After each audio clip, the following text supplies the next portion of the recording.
സ്വാഗതം സ്റ്റോറി മങ്കിലേക്ക്. കേരളത്തിൽ കോൺഗ്രസിൻ്റെ മുഖ്യമന്ത്രി ആരാകും എന്നുള്ളത് സംബന്ധിച്ചുള്ള അനിശ്ചിതത്വം ഇപ്പോഴും തുടരുകയാണ്. ഒരു പക്ഷേ ഇന്ന് രാത്രി ആരായിരിക്കും കോൺഗ്രസ് മുഖ്യമന്ത്രി സ്ഥാനത്തേക്ക് നിശ്ചയിച്ചിരിക്കുന്ന പേര് എന്നുള്ളത് പ്രഖ്യാപിച്ചേക്കാം. കോൺഗ്രസിൻ്റെ മുഖ്യമന്ത്രി പദത്തിലേക്ക് മത്സരിക്കുന്ന 3 നേതാക്കളും ഒരു വിട്ടുവീഴ്ചയുമില്ലാതെ തങ്ങളുടെ അവകാശവാദവുമായി മുന്നിൽ നിൽക്കുന്നു. തീരുമാനമെടുക്കുന്നതിൽ ഹൈക്കമാൻഡ് തീർത്തും പരാജയപ്പെട്ടു നിൽക്കുന്നു എന്നുള്ളതാണ് ഇപ്പോഴത്തെ സ്ഥിതി. ഇനി ആരെ മുഖ്യമന്ത്രി ആയി പ്രഖ്യാപിച്ചാലും അത് കൂടുതൽ പ്രതിസന്ധികൾ കോൺഗ്രസിനും UDFനും സൃഷ്ടിക്കുമോ എന്ന ആശങ്കയും അവിടെയുണ്ട്. ബഷീറിന് എന്താ തോന്നുന്നു? ആരെങ്കിലും ഒരാളെ മുഖ്യമന്ത്രി സ്ഥാനാർത്ഥിയായിട്ട് വൈകാതെ പ്രഖ്യാപിക്കേണ്ടി വരും ഹൈക്കമാൻഡിന്. അതിൽ ജനവികാരം കണക്കിലെടുത്ത് VD സതീശനെ മുഖ്യമന്ത്രിയായി പ്രഖ്യാപിക്കാം. അല്ലെങ്കിൽ MLA-മാരുടെയും പാർട്ടി നേതാക്കളുടെയും ഭൂരിപക്ഷ പിന്തുണ ഉണ്ട് എന്ന ന്യായത്തിൽ KC വേണുഗോപാലിനെ വേണമെങ്കിൽ മുഖ്യമന്ത്രിയായിട്ട് പ്രഖ്യാപിക്കാം. ഈ രണ്ടുപേരും വളരെ ശക്തരായി നിൽക്കുന്നതുകൊണ്ട് ഒരു കോംപ്രമൈസ് കാൻഡിഡേറ്റ് എന്നുള്ള നിലയിൽ രമേശ് ചെന്നിത്തലയെ മുഖ്യമന്ത്രി സ്ഥാനാർത്ഥിക്ക് നിയോഗിക്കാം ഹൈക്കമാൻഡിന്. ഈ 3 സാധ്യതകളും അവിടെ ഉണ്ട്. ഇനിയിപ്പോൾ ഏത് തീരുമാനമെടുത്താലും അത്ര സുഖകരമല്ലാത്തൊരു സാഹചര്യം കോൺഗ്രസ് പാർട്ടിയിലും UDFലും ഉണ്ടാകും എന്നുള്ളൊരവസ്ഥ നിലനിൽക്കുന്നുണ്ടോ? രമേശ് ചെന്നിത്തല മുഖ്യമന്ത്രിയാവുകയാണെങ്കിൽ വലിയ തോതിലുള്ള പരിക്കില്ലാതെ ഭരണപ്രക്രിയയിലേക്ക് കടക്കാൻ പുതിയ സർക്കാരിന് ബുദ്ധിമുട്ടുണ്ടാവില്ല എന്നാണ് എനിക്ക് തോന്നുന്നത്. ഒന്ന്, രമേശിന് വലിയ തോതിൽ പരിചയമുണ്ട്. നേരെ അതിൻ്റെ ഒരു തുടക്കത്തിൻ്റേതായ പ്രശ്നമില്ലാതെ തന്നെ ഭരണനിർവഹണത്തിലേക്ക് കടക്കാൻ കഴിയും. എന്നാൽ പോലും ഇപ്പോൾ പാഠപുസ്തകം അച്ചടി വൈകിയതുമായി ബന്ധപ്പെട്ട് അതല്ലെങ്കിൽ അത്തരത്തിലുള്ള ഒരു സർക്കാരിൻ്റെ തുടക്കത്തിലുണ്ടാകാവുന്ന പ്രശ്നങ്ങളിൽ യഥാർത്ഥത്തിൽ അത് വിട്ടുപോയേക്കാം. പക്ഷേ അതൊക്കെ താൽക്കാലികമാണ്, ചെറിയ പ്രശ്നങ്ങളായിരിക്കും. എന്നാൽ രമേശ് അല്ലാതെ മറ്റ് 2 ചോയ്സ്, ഒന്ന് ഒരു പ്രധാന ചോയ്സായി ജനം കണക്കാക്കിയെന്ന് വിലയിരുത്തപ്പെടുന്ന മുഖ്യമന്ത്രി സ്ഥാനത്തേക്ക് ജനത്തിൻ്റെ മാൻഡേറ്റ് ഉണ്ട് എന്ന് കണക്കാക്കപ്പെടുന്ന VD സതീശനാണെങ്കിലും ഒരു മാൻഡേറ്റുമില്ല, ഓട് പൊളിച്ച് ഇറങ്ങി വരാൻ ശ്രമിക്കുന്ന KC വേണുഗോപാലാണെങ്കിലും 2 പേരായാലും പ്രതിസന്ധി എന്നത് കുറേ കൂടി ലോങ് ലാസ്റ്റിംഗ് ആയിരിക്കും എന്നാണ് എനിക്ക് തോന്നുന്നത്. ഈ കാലവിളംബം ഒരു 2 ദിവസം മുമ്പ് വരെ അത് ജനത്തിന് ടോളറേറ്റ് ചെയ്യാവുന്ന ഒരു ഡിലേ ആയി വേണമെങ്കിൽ നമുക്ക് കണക്കാക്കാമായിരുന്നു. ഇപ്പോൾ കാലവിളംബമല്ല യഥാർത്ഥ പ്രശ്നം. തീരുമാനമെടുക്കേണ്ട ആളുകളുടെ ഇന്നെഫിഷ്യൻസി എന്നത് ഒരു തരത്തിൽ നിൽക്കുന്നു. അതോടൊപ്പം KC വേണുഗോപാലിൻ്റെ പിന്നിലും VD സതീശൻ്റെ പിന്നിലുമായി ഒരു ഡിവൈഡ് ചെയ്യപ്പെട്ട് കഴിഞ്ഞു കാര്യങ്ങൾ. ഒരുപക്ഷെ MLA-മാരുടെയും നേതാക്കന്മാരുടെയും ഒക്കെ കൂടുതൽ പിന്തുണ KC വേണുഗോപാലിനായിരിക്കാം. പക്ഷേ ഒരു വിഭാഗം നേതാക്കളും വലിയൊരു വിഭാഗം ജനങ്ങളും VD സതീശന് പിന്നിൽ നിൽക്കുന്നു. ഇവിടെ ഇതിൽ ആര് മുഖ്യമന്ത്രി ആയാലും, പ്രത്യേകിച്ചും KC വേണുഗോപാൽ ആവുകയാണെങ്കിൽ രാഷ്ട്രീയമായ പ്രതിസന്ധി രൂപപ്പെടാനുണ്ട്, VD സതീശനാവുകയാണെങ്കിലും പ്രതിസന്ധി രൂപപ്പെടാനുണ്ട്. അത് രണ്ടും 2 രീതിയിലായിരിക്കും എന്ന വ്യത്യാസമേ ഉള്ളൂ.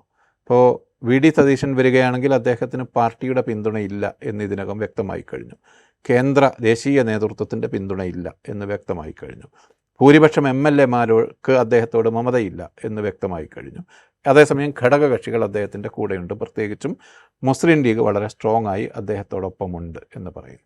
KC വേണുഗോപാലാണെങ്കിൽ MLA-മാർ കൂടെയുണ്ട്. അതിൽ പ്രത്യേകിച്ച് ഈ വോട്ടെടുപ്പ് കഴിഞ്ഞാൽ പക്ഷേ ഈ വോട്ടെടുപ്പ് കഴിഞ്ഞാൽ അതിൽ പ്രത്യേകിച്ച് പ്രാമുഖ്യമൊന്നുമില്ല. MLA-മാർ കുറച്ച് പേർ കൂടെയുണ്ട് എന്നതുകൊണ്ടൊന്നുമില്ല. പക്ഷേ ദേശീയ നേതൃത്വത്തിൻ്റെ പിന്തുണയുണ്ടാകും. ആ നിലക്ക് ഭരണനിർവഹണം കുറെ കൂടി എളുപ്പമായിട്ട് KC വേണുഗോപാലിന് നടത്താൻ പറ്റുമായിരിക്കും. പക്ഷേ വലിയൊരു പ്രതിപക്ഷം കോൺഗ്രസ്സിനകത്ത് തന്നെ ഒരു മഹാഭൂരിപക്ഷം എന്നത് ഒരു ഡൊമസ്റ്റിക് ഓപ്പോസിഷനായി അകത്ത് നിൽക്കുന്നു. ക്യാപ്റ്റീവായ ഒരു ഓപ്പോസിഷൻ, സ്വന്തം തട്ടകത്തിൽ തന്നെ ഒരു എതിർപക്ഷം നിൽക്കുന്നു എന്ന അന്തരീക്ഷമുണ്ടാകും. ഈ 2 പേരിൽ ആര് മുഖ്യമന്ത്രി ആയാലും ഒരു പക്ഷേ ഇത്രയും വലിയൊരു ജനവിധി വന്നപ്പോൾ ഉണ്ടാകുമായിരുന്ന ഒരു അനുകൂലമായ അന്തരീക്ഷം ഇല്ലാതാക്കപ്പെട്ടിരിക്കുന്നു. ഇവരിൽ 2 പേരിൽ ആര് മുഖ്യമന്ത്രിയായി തീർന്നാലും UDFനകത്തും കോൺഗ്രസ്സിനകത്തും ഭരണനിർവഹണത്തിൽ പോലും അതൊരു പ്രതിസന്ധിയായി തന്നെ തുടരും. അതിനുള്ള സമയം കഴിഞ്ഞു. അതായത് ഇതിനു മുമ്പ് അത് പരിഹരിക്കപ്പെട്ടിരുന്നെങ്കിൽ ഒരു പക്ഷേ ഇത്രയും വലിയൊരു ക്രൈസിസിലേക്ക് പോകും. ഇപ്പോൾ നമ്മൾ UDF മുൻകാലങ്ങളിൽ അധികാരത്തിൽ വന്ന ഘട്ടങ്ങളിലൊക്കെ ഇത്തരത്തിലുള്ള പ്രതിസന്ധികളെ ആ മുന്നണി നേരിട്ടിട്ടുണ്ട് എന്നുള്ളൊരു വസ്തുത നമ്മുടെ മുമ്പിലുണ്ട്. ഇപ്പോൾ 1991 എടുക്കുക, K. കരുണാകരൻ വലിയ ഭൂരിപക്ഷത്തിൽ അധികാരത്തിലേക്ക് വന്നതിന് ശേഷം കുറച്ച് സമയം കഴിഞ്ഞപ്പോഴത്തേക്കും K. കരുണാകരനെതിരായ ഒരു മൂവ്മെൻറ്റ് കോൺഗ്രസിനുള്ളിൽ രൂപപ്പെടുന്ന കാഴ്ച നമ്മൾ കാണുന്നുണ്ട്.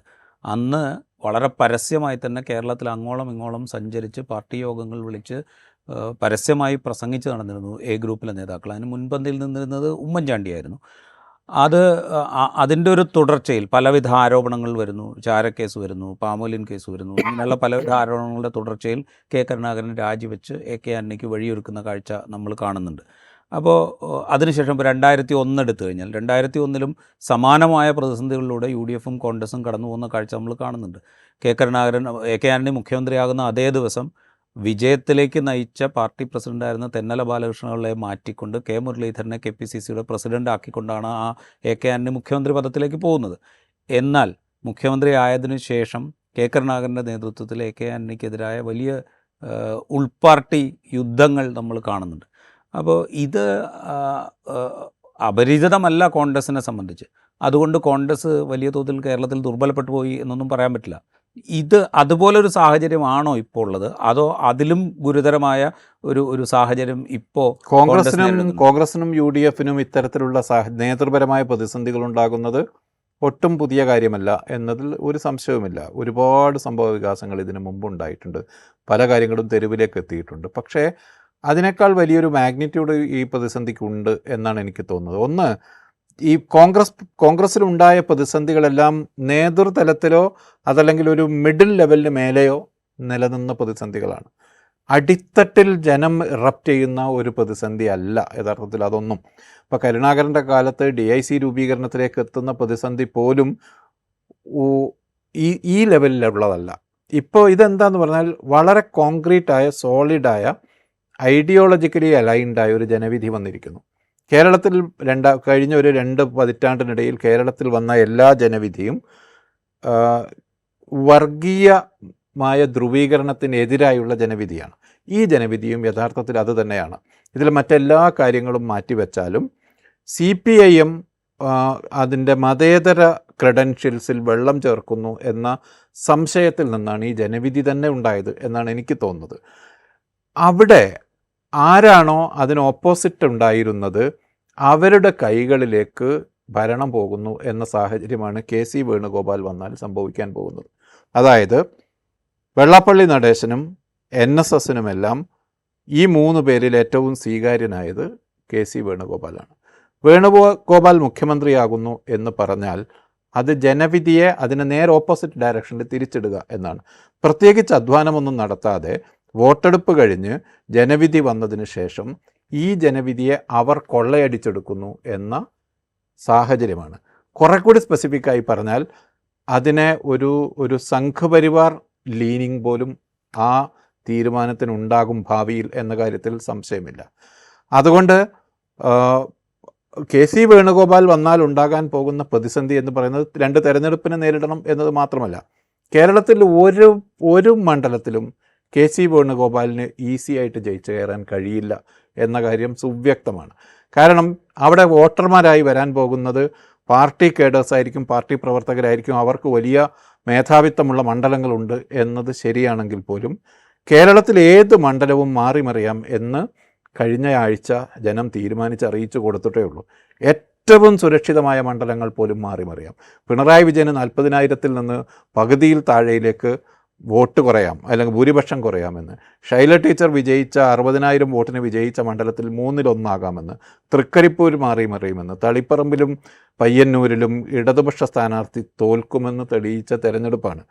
അതിനുശേഷം ആ ജനവിധിക്ക് നേരെ, അതിൻ്റെ സബ്സ്റ്റൻസിന് നേരെ എഗൻസ്റ്റ് ആയിട്ടുള്ള തീരുമാനങ്ങളെടുത്ത് KC വേണുഗോപാൽ ഇപ്പോൾ കുഞ്ഞാലിക്കുട്ടി 85,000 വോട്ടിന് വിജയിച്ച മണ്ഡലം രാജിവെച്ചൊഴിഞ്ഞു കൊടുത്താൽ പോലും KC വേണുഗോപാൽ ജയിക്കാൻ പോകുന്നില്ല. ഡെഫിനിറ്റാണ് KC വേണുഗോപാലിന് കേരളത്തിൽ ഒരു ഉപതെരഞ്ഞെടുപ്പിൽ ജയിക്കുക എന്നത് അസാധ്യമാണ് ഇനി എന്നാണ് ഞാൻ വിശ്വസിക്കുന്നത്. ആ പ്രതിസന്ധി അവിടെ ഉണ്ടാകും. പിന്നെ ആലപ്പുഴ ലോക്സഭാ മണ്ഡലത്തിലെ പ്രതിസന്ധി അവിടെ ഉണ്ടാകും. അങ്ങനെ വലിയ തോതിലുള്ള രാഷ്ട്രീയ പ്രതിസന്ധി KC വേണുഗോപാൽ ഇതിനകം തന്നെ സൃഷ്ടിച്ചെടുത്തിട്ടുണ്ട്. അപ്പുറത്ത് സതീശൻ വരികയാണെങ്കിലും അതേ പ്രതിസന്ധി രാഷ്ട്രീയ പ്രതിസന്ധിയല്ല, ഭരണനിർവഹണത്തിന് ഉണ്ടാകുന്ന വിഘ്നങ്ങൾ, പ്രതിസന്ധികൾ, പിന്നിൽ നിന്നുള്ള കുത്തുകൾ ഒക്കെ ഉണ്ടാകാനുള്ള സാധ്യതയുണ്ട്. അല്ല, ഇത് പറയുമ്പോഴേ ഇപ്പോൾ വെള്ളാപ്പള്ളി നടേശൻ പരസ്യമായി തന്നെ കെ സി വേണുഗോപാൽ വരുന്നതായിരിക്കും നല്ലത്. മുഖ്യമന്ത്രി സ്ഥാനത്തേക്ക് കെ സി വേണുഗോപാൽ വെള്ളാപ്പള്ളിയുടെ ചോയ്സ് കെ സി ആണ് അതെ. പക്ഷേ ഇതേ വെള്ളാപ്പള്ളി നടേശൻ തന്നെ കെ സി വേണുഗോപാലിനെ ആലപ്പുഴയിൽ പരാജയപ്പെടുത്തണമെന്ന് ആഹ്വാനം ചെയ്ത കാഴ്ച നമ്മൾ മുൻകാലത്ത് കണ്ടിട്ടുണ്ട്.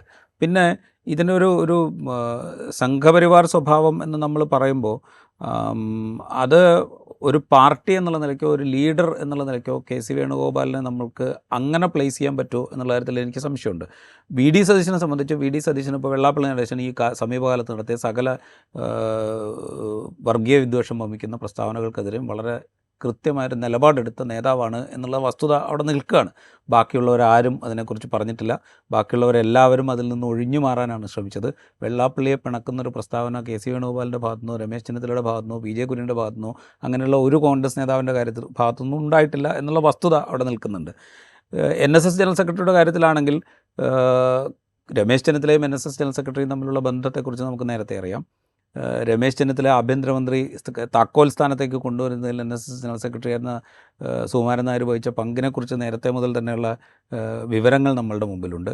കെ സി വേണുഗോപാലിനെ സംബന്ധിച്ചും ഇവരുമൊക്കെ ആയിട്ട് നല്ല ബന്ധമുണ്ട് എന്നുള്ള വസ്തുത അവിടെ നിൽക്കുന്നുണ്ട്. പക്ഷേ എങ്കിൽ പോലും അത് പൂർണ്ണമായും ഒരു സംഘപരിവാർ ചായവുള്ള ഒരു സംഗതിയായി മാറും എന്ന് നമ്മൾ പറയുന്നതിൻ്റെ അല്ല, സംഘപരിവാർ ചായവുള്ളതായി തീരും എന്നല്ല, ഈ നെറേറ്റീവ് അങ്ങനെയായി കഴിഞ്ഞിരിക്കുന്നു എന്നാണ്. അതായത് വി ഡി സതീശന് വേണ്ടി രംഗത്തിറങ്ങുന്നത് മുസ്ലിം ലീഗും ജമാഅത്തെ ഇസ്ലാമിയുമാണ് എന്ന ഒരു വിവരണം, അതല്ലെങ്കിൽ ആ ഒരു ക്യാമ്പയിൻ വളരെ വലിയ തോതിൽ ഏറ്റവും ഒടുവിലത്തെ ദിവസങ്ങളിൽ അത് വന്നു കഴിഞ്ഞു. കെ സി വേണുഗോപാലിനെ തടയുന്നത് യഥാർത്ഥത്തിൽ ഇവരാണ്. കെ സി വേണുഗോപാലിനെതിരെ ഈ ജനവികാരം ഇളക്കി വിട്ടത് ഒരു ജമാഅത്ത് പ്രചാരണത്തിൻ്റെ ഭാഗമാണ് എന്നാണ്. അത് ഏറ്റവും സൗകര്യപ്രദമായ ഒരു സ്ട്രാറ്റജിയാണല്ലോ. ഇതിന് മേൽ ജമാഅത്ത് എന്ന ഒരു ബന്ധം ആരോപിച്ചു കൊടുക്കുക എന്നത്. വി ഡി സതീശനെ ജമാഅത്ത് പിന്തുണച്ചിട്ടുണ്ട്, അതല്ലെങ്കിൽ ആ ക്യാമ്പയിനിൽ അതുണ്ടായിരുന്നു.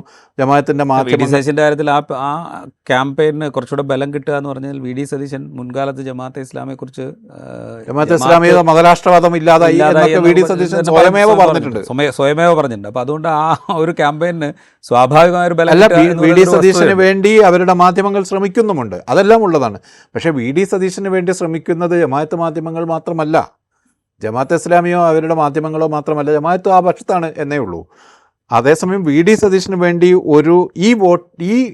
ഇക്കഴിഞ്ഞ ജനവിധിയുടെ ഒരു മഹാഭൂരിപക്ഷം വി ഡി സതീശന് വേണ്ടി നിലകൊള്ളുന്നതിൻ്റെ പിന്നിൽ ഈ ഒരു ഐഡിയോളജിക്കലായ ലീനിങ് കൂടി ഉണ്ട്.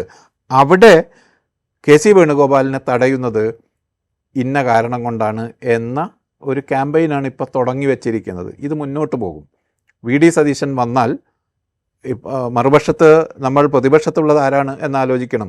നേരത്തെയുള്ള പ്രതിപക്ഷത്തിൻ്റെ കോമ്പോസിഷൻ അല്ല ഇത്. 3 BJP അംഗങ്ങൾ പ്രതിപക്ഷത്തുണ്ട്. നിയമസഭയിൽ പ്രതിപക്ഷത്ത് 3 BJP അംഗങ്ങളുള്ള ഒരു BJP ബ്ലോക്ക് ആദ്യമായി ഉണ്ട്. അതോടൊപ്പം തന്നെ കഴിഞ്ഞ ഒരു 3-4 വർഷമായി CPIM തന്നെ അവരുടെ പ്രധാനപ്പെട്ട ഒരു സബ്ജക്റ്റായി ഈ ന്യൂനപക്ഷ വർഗീയത എന്നതും മുസ്ലിം ലീഗിന് മേലുള്ള ജമാഅത്തെ ഇസ്ലാമിയുടെ സ്വാധീനം എന്നതും എടുത്തു കൊണ്ടുവന്നിട്ടുണ്ട്.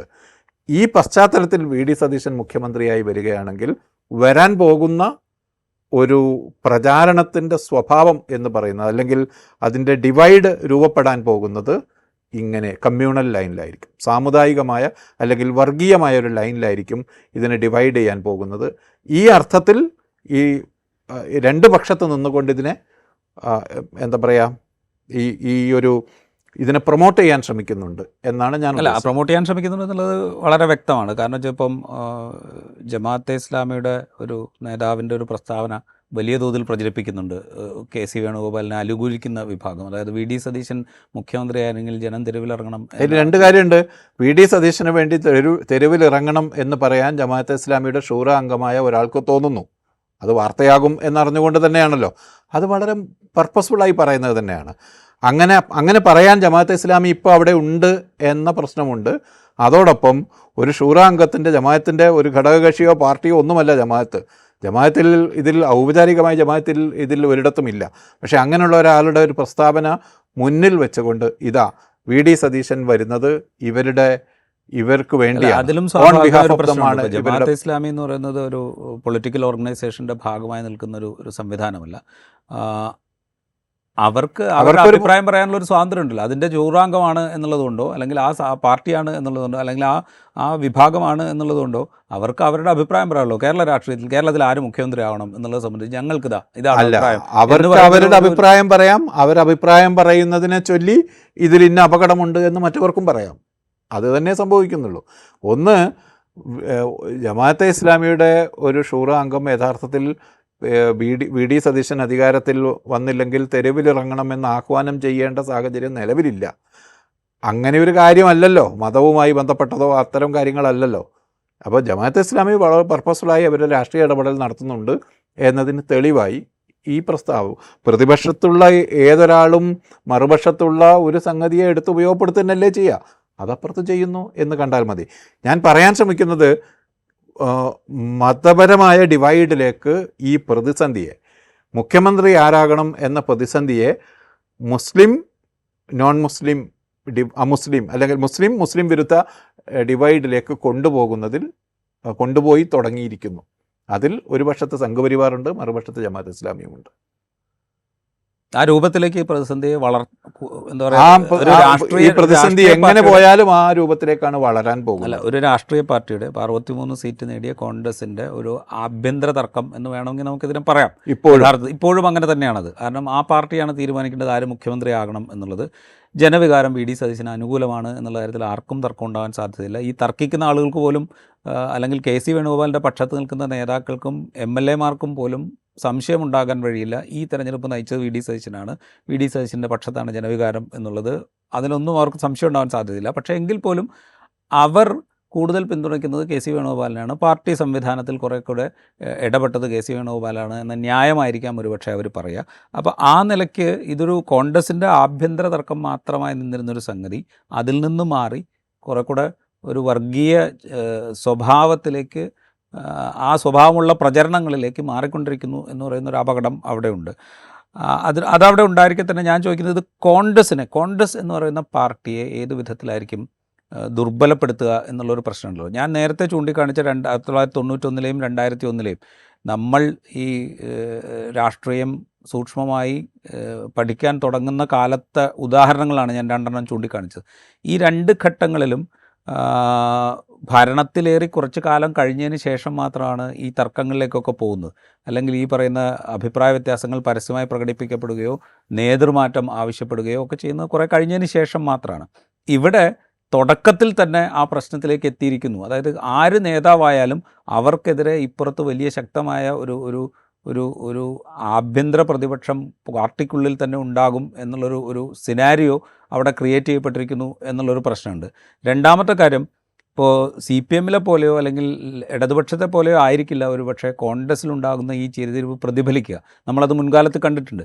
നിയമസഭയിൽ വരെ അത് പ്രതിഫലിക്കുമായിരുന്നു, കോൺഗ്രസ്സിലെ ചേരിതിരിവ്.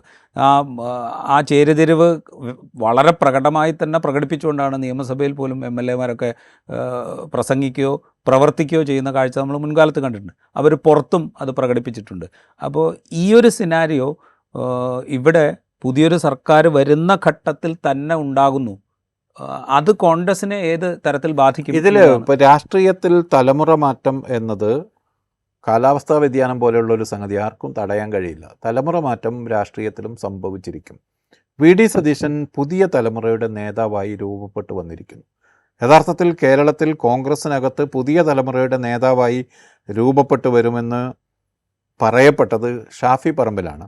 ഷാഫി പറമ്പിലിൻ്റെ വിശ്വാസ്യത പോലും അറ്റ് സ്റ്റേക്കാണ്. ഇപ്പോൾ അദ്ദേഹം വി ഡി സതീശനെ അല്ല പിന്തുണക്കുന്നത്, കെ സി വേണുഗോപാലിനെയാണ് എന്ന് പറയുമ്പോൾ ഷാഫിയുടെ കോൺസ്റ്റിറ്റ്യുവൻസിയിൽ നിന്നാണ് എതിർപ്പ് വരുന്നത്. ഷാഫിയുടെ സ്വന്തം കോൺസ്റ്റിറ്റ്യുവൻസി, ഞാൻ പറഞ്ഞത് മണ്ഡലം എന്ന ലോക്സഭാ മണ്ഡലം എന്ന അർത്ഥത്തിലല്ല, അദ്ദേഹത്തിൻ്റെ പൊളിറ്റിക്കൽ കോൺസ്റ്റിറ്റ്യുവൻസിയിൽ നിന്ന് ഷാഫിക്കെതിരെ വിമർശനം ഉയർന്നു വരികയാണ്, വലിയ തോതിലുള്ള വിമർശനം വരികയാണ്. അവിടെ വി ഡി സതീശൻ ഒരു പുതിയ തലമുറ നേതാവായി മാറിക്കഴിഞ്ഞിരിക്കുന്നു. പുതിയ തലമുറയെ അഭിമുഖീകരിക്കാനും അവരെ മനസ്സിലാക്കാനും പറ്റുന്ന ഒരു നേതാവ്, യഥാർത്ഥത്തിൽ ആദ്യ നേതാവ് വി ഡി സതീശനായി കഴിഞ്ഞിരിക്കുന്നു. അതുകൊണ്ട് കോൺഗ്രസ്സിൽ ഇത്തരം പ്രതിസന്ധികൾ നേരത്തെ ഉണ്ടായിട്ടുണ്ട് എന്നത് ശരിയാണ്. ഇതിനോട് കോൺഗ്രസ് ആ ഒരു പാർട്ടി എന്ന നിലയിൽ റെസിലിയൻ്റ് ആയിരിക്കും, അത് അങ്ങ് കടന്നു പോകുമായിരിക്കും. കോൺഗ്രസ്സിന് ഇതൊന്നും ഒരു പുത്തരിയല്ല. ഒരു പക്ഷേ അധികാരം വന്നു ചേരുന്നതിനനുസരിച്ച് കോൺഗ്രസ്സിലെ റീഅലൈൻമെൻറ്റ് വീണ്ടും സംഭവിക്കുമായിരിക്കും. അങ്ങനെയാണ് ഭൂതകാലം അങ്ങനെയാണ്. അധികാരം എവിടെയാണോ കേന്ദ്രീകരിക്കുന്നത് അവിടത്തേക്ക് കോൺഗ്രസ് അതങ്ങ് വളഞ്ഞു പോകും. പക്ഷേ തലമുറ മാറ്റം സംഭവിച്ചിരിക്കുന്നു എന്ന പ്രശ്നം കൂടിയുണ്ട്. അത് രാഷ്ട്രീയത്തിനും ബാധകമാണ്. അവിടെ ഒരു അപ്പർ ഹാൻഡ് വി ഡി സതീശന് കിട്ടാനുണ്ട്. ഞാൻ വി ഡി സതീശനും ഷാഫി പറമ്പിലും തമ്മിലുള്ള ഒരു ഡുവൽ വരികയാണെങ്കിൽ അവിടെ പോലും ഞങ്ങൾ സതീശനോടൊപ്പമാണ് എന്ന ഈ സോഷ്യൽ മീഡിയയുടെ പ്രഖ്യാപനത്തെ ഞാൻ അല്പം കൗതുകത്തോടു കൂടിയാണ് കാണുന്നത്. അല്ല, ഇപ്പം നേരത്തെ സൂചിപ്പിച്ചൊരു 2 സിനാരിയോ നമ്മൾ ഡിസ്കസ് ചെയ്യുമ്പോഴും 1991 2001 ഈ 2 ഘട്ടത്തിലും കോൺഗ്രസ് കുറെ കൂടെ ദേശീയ തലത്തിൽ ശക്തമായിരുന്നു, അധികാരത്തിലുണ്ടായിരുന്നു. അപ്പോൾ സ്വാഭാവികമായിട്ടും ദേശീയ നേതൃത്വത്തിന് കുറച്ചുകൂടെ ഇടപെടാനുള്ളൊരു സൗകര്യം ഉണ്ടായിരുന്നു. ഇപ്പോഴത്തെ സിനാരിയോ അങ്ങനെയല്ല. കോൺഗ്രസ് ദേശീയ നേതൃത്വത്തിൽ അധികാരത്തിലില്ല.